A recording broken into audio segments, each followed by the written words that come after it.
Amazing to see all of you. Hi, everyone. I'm so grateful that we're here all gathered together. Some of us are in Chicago, and one of us is in San Francisco and soon to join our team. It's amazing to see you. Let's see, soon to be Rabbi Rena Singer. It's really extraordinary to have you with us. And just a quick question, how are you holding up? I'm fine. I feel very grateful to be in San Francisco with my family right now. There's a lot of space, especially compared to New York City, where I'm coming from. And I'm just so excited to be here with all of you. And I really can't wait to be together in person as soon as possible. We can hardly wait. And we are so grateful that Rabbi Don Rossoff is still with us. So, how wonderful to have this huge, amazing, I would say, not only brain, but heart trust of clergy to be able for us to share with each other what's been getting us through right now and what's been giving us both hope and courage and inspiration. And Cantor, you bring so much to us. You bring so much wisdom, and the way that you're able to do that often through your gorgeous voice and your beautiful song. I wanted to see if you would share with us today what's been getting you through. Hi, everyone. So this has been, this has given me an opportunity to be home on a completely different schedule, and it has made me dream more and daydream more, and it's made me have a flood of memories from my childhood as I'm having different touch points with my own sons. I have their bunk beds here, which is why I'm patching in from here purposefully. You'll understand in a moment. Is because I'm sort of remembering things that my mom and dad did, and trying to, not even realizing sometimes that I'm modeling some of these same behaviors all of a sudden that I now have time to do. And maybe I'm also seeking some comfort for myself and kind of going back in time a little bit. So one of these songs is a special little Hebrew folk song. Its origin is actually a Russian, just an old Russian ballad. It's been utilized throughout post-war during times of soldiers and loss, but it has this incredible, hopeful, little beautiful tilt to it. The way I associate this song is literally in the bedroom, because every night that my mother came home from work, which was always really late because she sang in the opera, she sometimes at 1 a.m., 2 a.m. would come to our beds and she would rub our backs and she would sing this song almost every time. This particular song called Be'arvot HaNegev, in the plains of the Negev. And I, for most of my childhood, heard this song and I associate my back being rubbed while I hear it. And I've sung this song to the boys many times, but recently I haven't done it in so long, it started to flood back to me. So I'll sing you a little piece of it and then I'm going to read you what this song is about. And it goes, בערבות הנגב מתנוצץ הטל, בערבות הנגב איש מגן נפל, לא נושם הנער ונדם הלב, את דורית השר, רוח תלתה. And the words, when I got a little bit older and I sang the song at a concert once dedicated to my mother, I called my mother and I said, Mom, why were you singing that song to us? It's a really depressing song, Mom. So let me read this to you. This was my lullaby. In the plains of the Negev desert, the dew glistens. In the plains of the Negev desert, a defenseman has fallen. The boy's heart has stopped and he is without breath.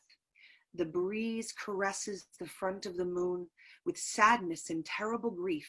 An old mother stands and comes to her own terms.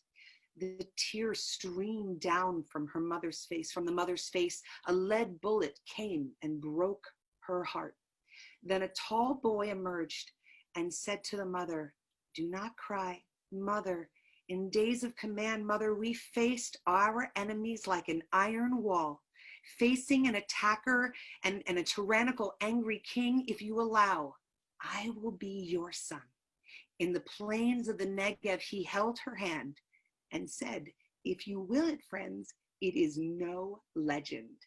And for me, I love that idea that even in our times of loss and grief, and sometimes when we just are not even able to hold the hand of somebody we love, the idea that a stranger or that someone would come to us and see us grieving or see us in pain and say, "I'll be your companion. I'll take your hand." I find that incredibly comforting. So she helped me see why, perhaps maybe all those years, the image of that mom standing at that negative, and how beautiful it is that someone would come for each of us and take our hand and be our friend, everything we need right now. So that's my sweet little Be'arvota Negev.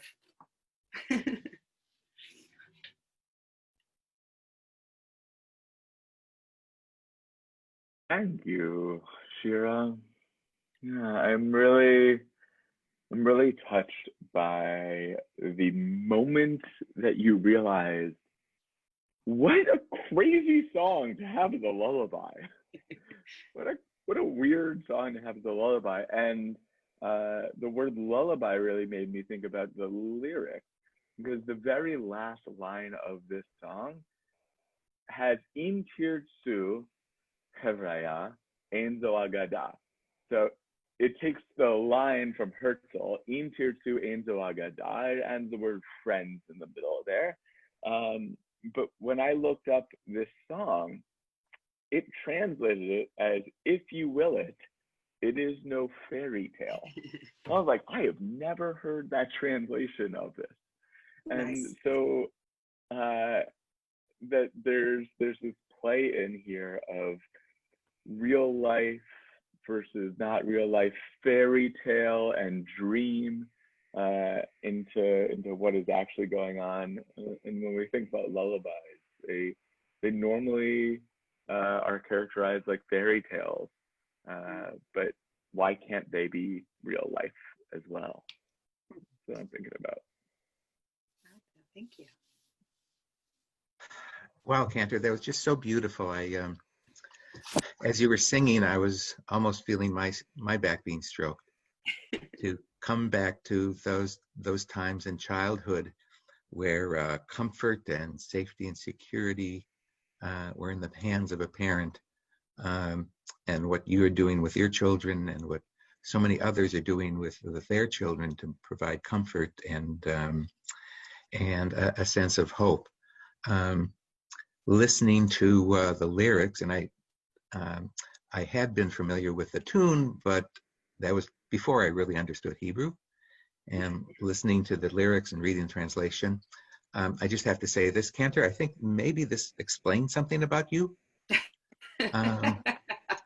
But the other thing too, which resonated with me, is the sense, especially with the Ein Zo Agada, the final words of Herzl, that we're part of something bigger. And it involves loss, it involves sacrifice, it involves pain, but we're in this together, and there's a larger vision, a larger perspective. So thank you and bless you for that, sharing that beautiful song and your beautiful soul. Thank you, Rabbi. So first of all, Cantor, it was so exciting to hear your voice and to just be held by the comfort of it. And I love that we were in the room, in your kids' room. And it felt really comforting, even though it's like 11 a.m. here. I felt like, yes, this You is can a take nice a nap. You're allowed. evening. Exactly. But it made me think about our nighttime rituals, and how natural it is that your mom came in every night to sing to you, and now maybe that's something you do with your kids, and how helpful that can be at a time like this, that we have these built-in rituals that, you know, we can aspire to do all of the time in our Jewish home lives, but right now could just be more helpful than ever, to have the normalcy of what does it mean to say a prayer at night as we're going to bed, and to think about the people we love, and to just, you know, end the evening by sending good wishes to them and to us. Yeah, so that's what I was thinking about. I'm so happy to officially talk to you this way. Mm. Me too. And I love,